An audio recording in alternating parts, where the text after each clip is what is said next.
Beginners often make mistakes that keep them from getting the most out of their workouts. Even worse, they end up getting injured and can't train at all. To make your workouts more effective, you should correct these mistakes if you find yourself doing them. Even if you're not a beginner, you can improve your workouts and outcomes if you consider these tips. The first mistake is bad form because of poor joint stabilization. This can occur on almost every exercise and has different aspects. To go more into detail, here are a few examples. First, too quick execution. If you're doing your reps too quickly, it's easier to cheat and much easier to lose muscle tension, and with that, joint stabilization. Especially in the eccentric part of the movement, it's very easy to cheat by just letting yourself fall down and let gravity do its work. Of course, it's not wrong in general to do an exercise with a fast rep speed, but as a beginner, we suggest a slower execution. In this way, you learn to control the movement and get a feeling for the muscles and the involved joints. The second example is poor joint stabilization because of a too hard movement or too much weight. As already mentioned, you have to learn the movement, so you need full control over your muscles and joints. If you're doing too hard exercises or use too much weight, you won't be able to do that. This counts for all exercises such as push-up variations, deadlifts, squats, and also calisthenic skills. If you aren't able to perform a skill with proper form, you have to go a step backwards. You can either do an easier variation or just stick to the basics in supporting exercises until you build enough strength.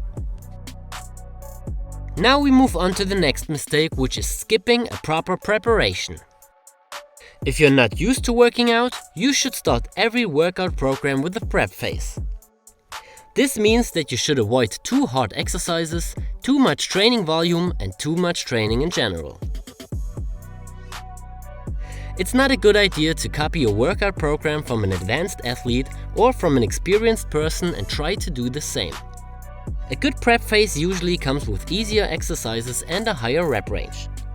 This is because you have more reps for learning the execution and a lower stress for your muscles, tendons and ligaments, which reduces the risk of injury. The less you are used to working out and the higher the resistance you use, the larger the small microtrauma in your muscles, the longer the time for regeneration, and the lower the improvement rate. This is the reason why we included a prep phase for every level in our workout programs.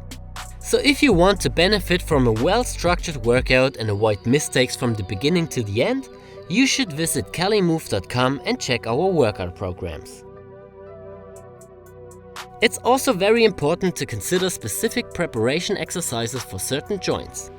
For example, it's very important to prepare your wrists if you want to start with serious handstand or planche training. Sometimes it even makes sense to include such prep exercises for basic movements.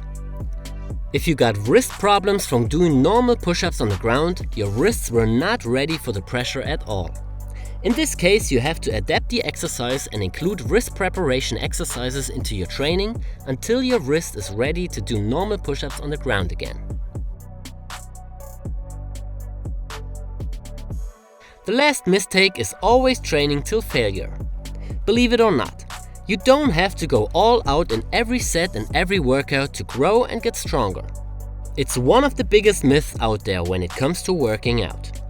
Of course, this doesn't mean it's wrong to train to failure in general. Training until failure has its place, but as a beginner, you first have to learn the movement and to prepare your joints, ligaments and tendons. If you train until failure in every set, you are much likely to injure yourself because of the lack of preparation and experience in general. You will also sabotage your own progress because you need too much time to recover.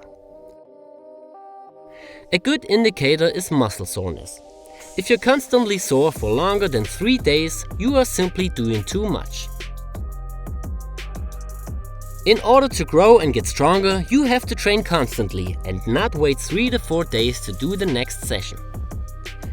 Of course you have to challenge yourself, but muscle failure is only one part of that.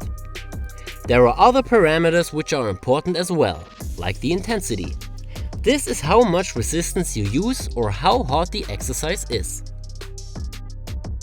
In some cases it could make sense to simply use more weight or a harder progression of an exercise instead of training to failure.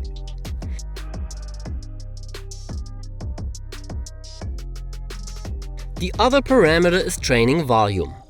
This means how many sets and reps per workout you do in total. So instead of training to failure, you could do more sets of an exercise. Please keep in mind that this can vary from sport to sport, but when we talk about building muscle, fitness and strength training, failure can be effective, but it's not necessary, even for an advanced athlete. Long story short, make sure you are not sore for too long, avoid training to failure for most of the time, especially as an absolute beginner, and find the right balance between workout intensity, volume and training to failure. Now it's up to you. Consider all those tips for yourself and save a friend by sharing this video. If you want to avoid any further mistakes and make sure you don't waste your time and risk your health, head over to kelymove.com and check our programs. No matter if you just started or if you already got some experience, we got the right one for you. Every program comes as a step-by-step online course you can follow easily. You get high-quality videos, day-by-day workouts and all important things a good workout program needs. If you found this video helpful, don't forget to subscribe and activate the notifications. My name is Alex and I'll see you in the next video.